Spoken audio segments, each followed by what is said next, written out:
Kita akan membaca dan memberitakan firman Tuhan. Marilah kita berdoa. Bapa, saat ini kami rindu dengar firman-Mu. Kami rindu bejana hati kami diperlengkapi dengan kebenaran firman-Mu. Karena itu ya Tuhan, bimbing dan ajari kami. Kiranya kami berkenan untuk mendengarkan. Buka hati kami dan juga pakai mulut dan telinga kami untuk dapat menerima firman-Mu. Di dalam nama Tuhan Yesus, firman yang hidup. Amin. Kita akan membaca Alkitab di dalam Matius pasal 1 ayat 1 sampai 17.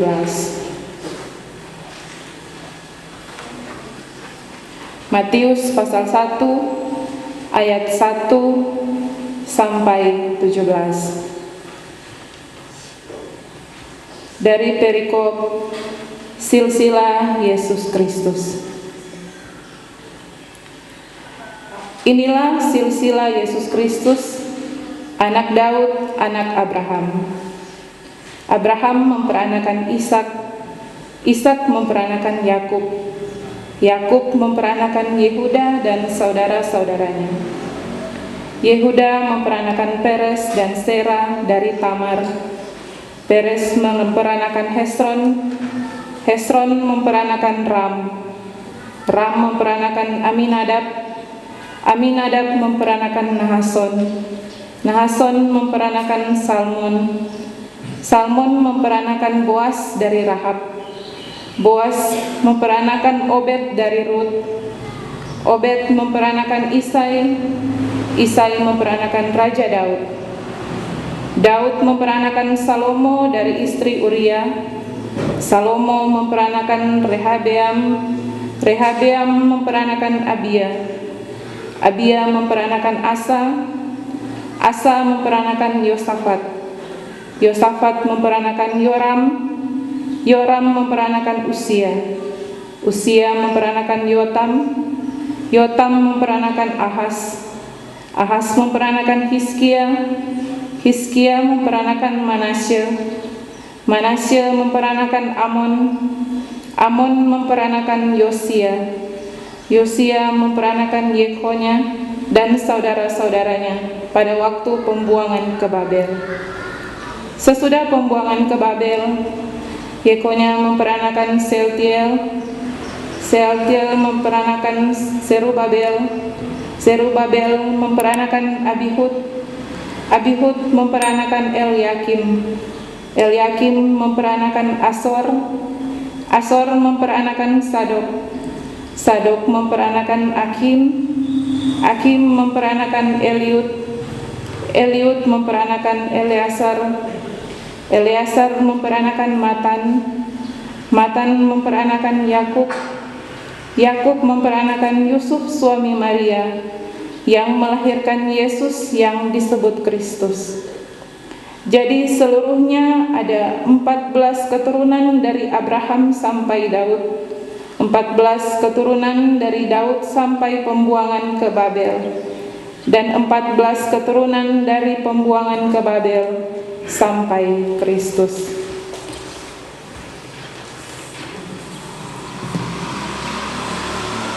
Shalom, damai di hati. Tidak dapat rasa orang so berada di minggu ketiga bulan Desember. Di minggu Advent yang ketiga ini disebut sebagai minggu yang bersukacita. Ini merupakan suatu ajakan bagi kita sebagai umat yang percaya untuk bersukacita dalam menyambut Natal Yesus Kristus yang sudah semakin dekat. Kalau orang flashback atau mengingat kembali, apa yang sudah orang lewati, baik suka maupun duka. Tentunya jemaat Tuhan mempunyai pengalaman yang seharusnya akan orang ingat di kemudian hari. Banyak dari kita yang mengalami pergumulan yang mungkin orang pikir dan rasakan apakah orang bisa melalui itu. Dan kalau sampai saat ini orang boleh ada, hadir di gereja, boleh dengar firman Tuhan, itu berarti pergumulan yang boleh orang rasakan, boleh orang lewati. Karena saat orang berdoa dan meminta pertolongan Tuhan, maka Tuhan pasti akan menolong orang semua. Jemaat yang dikasihi Tuhan, kata silsilah menurut Kamus Besar Bahasa Indonesia artinya asal-usul keluarga atau keturunan. Pembacaan kita dalam Matius 1 ayat 1-17 mempunyai maksud untuk memberitahukan bahwa Yesus Kristus adalah penggenapan dari nubuatan dalam Perjanjian Lama. Bahwa kelahiran Yesus Kristus cocok dengan nubuatan para nabi. Dari silsilah inilah disampaikan bahwa kelahiran Yesus Kristus adalah penggenapan akan janji Allah. Dengan demikian, silsilah itu sangat penting untuk merealisasikan rencana Allah. Karena itu, penulis Injil Matius memulai berita dengan inilah silsilah Yesus Kristus, anak Daud, anak Abraham. Hal ini menunjukkan bahwa penulisan Injil Matius ini ditujukan kepada orang Kristen yang berlatar belakang Yahudi, sebab Daud dan Abraham adalah tokoh penting bagi orang Yahudi.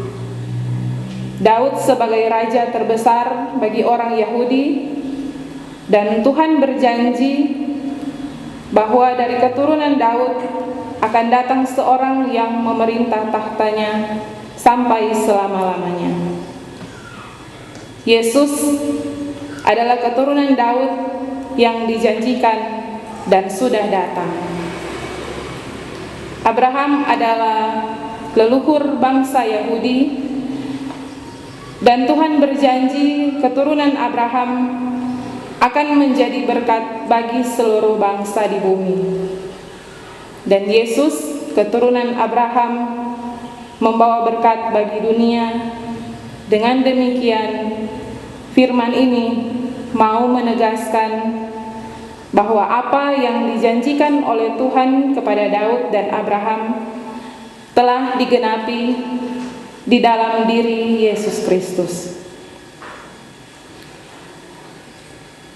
Maka orang Yahudi akan mengakui Yesus Kristus sebagai Mesias, dan Mesias itu yang akan memimpin dan yang akan membebaskan orang Yahudi.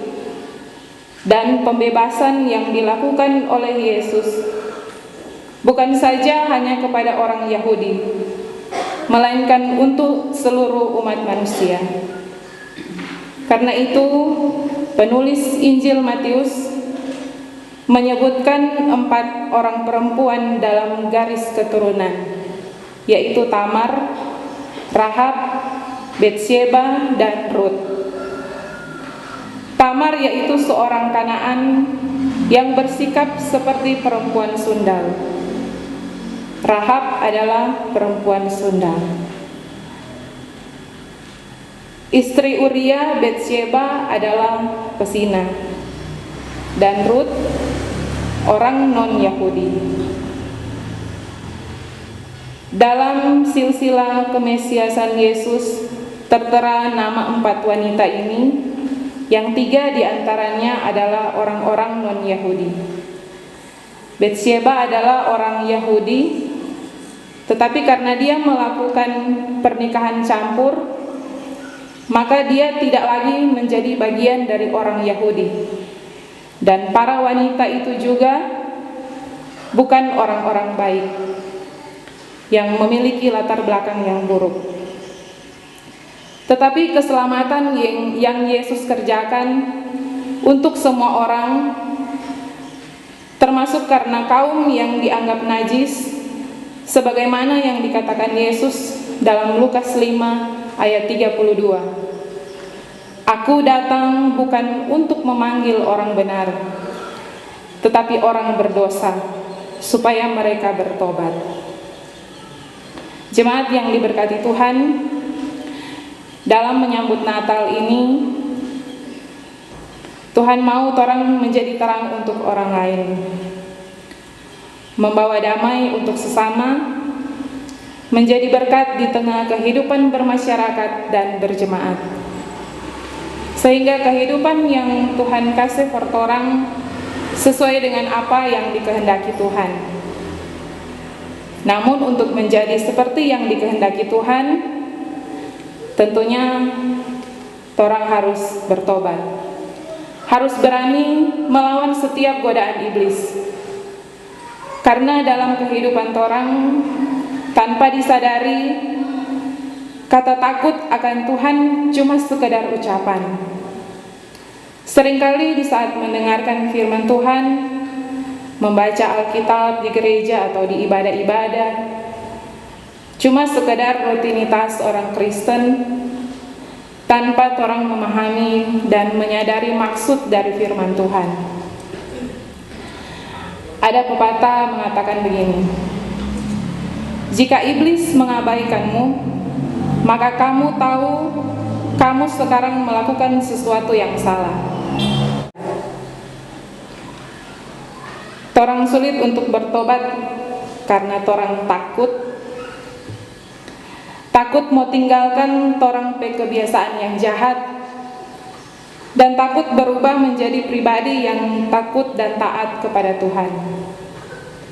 Jemaat yang dikasihi Tuhan, selang 1 tahun yang torang solewati, banyak pembelajaran yang boleh torang dapat, banyak hikmah yang boleh torang ambil dari setiap masalah. Ternyata Tuhan masih kasih torang waktu untuk bertobat. Tuhan masih kasih kesempatan untuk torang tinggalkan torang pribadi yang dulu, torang hidup yang jauh dari Tuhan, agar bertobat sungguh-sungguh sesuai yang Tuhan mau. Lewat momen Natal ini, mari torang rayakan dengan kesederhanaan dan penuh rasa syukur. Dan juga mari torang perbaiki hubungan dengan Tuhan, hubungan dengan keluarga kita, dan juga hubungan dengan orang lain, agar damai Natal betul-betul boleh torang rasakan bersama. Kiranya Tuhan memberkati dan menyertai kita semua. Amin.